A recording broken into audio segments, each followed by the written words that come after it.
어떻게 우유 한 모만 지올까요?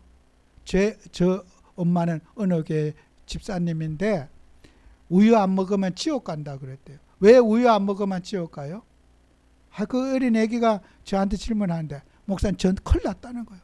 그 어린아이 말이 목사님 요즘에 큰일 났어요 그래. 그 애기가 그래. 그 어머니 말투를 거둬. 요즘에 큰일 났대요. 그래 뭐가 그래. 애가 막 그런 거. 우유 안 먹는다고 지옥 간다 그랬대요. 여러분 우리 여러분 우유 안 먹어도 지옥에 안 갑니다. 여러분 애를 건강하게 위해서 밥 먹이려고 어머니가 사용한 말이지만은 틀린 거예요. 그거는. 그 어린애기가 예수님을 믿으면은 예수님을 믿음으로 구원받는다고 우리는 그렇게 말하고 믿고 있는데 그 교회 어머니는 자기 애기한테 그렇게 우유 안 먹으면 지옥 간다고 우유 안 먹여도 그런 언어는 사용하시면 안 되는 거예요. 여러분 우리가 하나님 자녀가 구원의 확신을 갖고 살아야 되는 거예요. 행동이 부실하면 지옥 갑니까? 여러분과 치열하게 싸웠던 사람도 하나님 자녀는 천국 가면 다 만나요. 제가 이 말은 농담이 아니에요. 우리 사랑하는 목사님들과 인간관계에서도 제가 이런 말 한 적이 있어요. 우리가 그렇게 상처받고 힘들어하지만 저분도 예수님을 영접한 하나님 자녀가 아닙니까? 감정적으로 대립하지만 천국 가서 다 만날 사람들이니까 세상에서 보기 싫은 사람 천국 가서 만나야 되니까 우리가 이쯤 하면 어떻겠습니까? 제가 농담 겸 제가 얘기한 적이 있어요. 서로가 행동을 용서할 수 없어. 그래도 어떻게 해요? 그 목사님도 나도 하나님 자녀라면은 둘 다 또 천국에 가서 만날 거 아닙니까? 정말 그 목사님이 나하고 그렇게 상처를 주는 그분이 마귀 자녀입니까? 아니지 않습니까? 예수 믿는 하나님의 자녀라면은 구원받은 것입니다. 우리는 나는 저 사람 절대로 용서할 수 없어. 용서의 신앙을 가져야 됩니다. 그죠? 나는 저 사람 눈에 흙 들어가기 전에는 용서할 수 없어. 나에게 이렇게 상처를 주고 힘들게 한 사람 용서 못해. 이런 우리 인간이기 때문에 그런 감정이 있잖아요. 주님의 보혈로 우리는 용서의 신앙을 가지는 응답받는 여러분 꼭 되시길 바랍니다. 그래서 우리는 유대인과 이방인이 꼭 같이 치유받아야 될 게 있어요. 유대인이 가지고 있는 것 이방인이 왜 대립됩니까? 할례를 받아야 된다. 율법을 지켜야 된다. 또 절기를 지켜야 된다. 이방인들은 세상 절기 지키고 살았잖아요. 유대인들은 교회 절기를 늘 유월절을 지켜야 된다. 또 어떤 추수감사절 지켜야 된다. 우리가 성탄절 이런 절기의 신앙을 갖고 있잖아요. 유대인들은 교회력에 있는 절기를 지키고 있잖아요. 이방인들은 세상 절기 단오가 언제다. 한식이 언제다. 우린 그 뜻도 모르잖아요. 손 없는 날이 언제다. 그런 거 우리 몰라요. 이방인들은 그런 의식 속에 우리가 살아가고 있어요. 그러니까 우리는 이방인은 교회 절기와 교회력에 맞춰 살려고 노력하는 자세가 있어야 될 것이고 또 우리 교회 다니는 사람은 교회 그런 이방 그런 그 절기에 할례 안 받으면 우리하고 같이 상종도 안 되고 세례 안 받으면 저 사람은 신자도 아니고 우리가 그런 의식에 서로 대립되는 것을 서로가 유대인이 고쳐야 할 게 있고 이방인이 고쳐야 할 것이 있어요. 서로가 뭐요? 십자가 중심으로. 십자가로 오늘 성경 말씀에 화평이 되신지라 그랬어요. 우리는 예수 그리스도 중심으로 서로가 고쳐지고 보완할 점을 찾아가는 하나 되게 하는 그런 삶을 우리가 살아야 된다는 거예요. 그래서 우리가 마지막 절 거기에 보면은 22절에 너희도 성령 안에서 하나님의 거하실 처소가 되기 위하여 서서 그리스도 예수 안에서 함께 지어져 간다. 우리는 지성소를 함께 만들어가고 지어져가는 응답 받아야 된다는 거예요. 우리가 교회를 우리는 서로 부족한 부분을 같이 만들어가는 그런 응답받는 주역이 꼭 되시기를 바랍니다. 기도합니다. 주님, 정말 우리에게 은혜를 주셔서 우리는 하나님의 일에 정말 소중하게 쓰임받으며 주님이 주신 우리에게 사명을 감당하는 증인들이 되게 축복해 주옵소서. 예수님 이름으로 기도합니다. 아멘.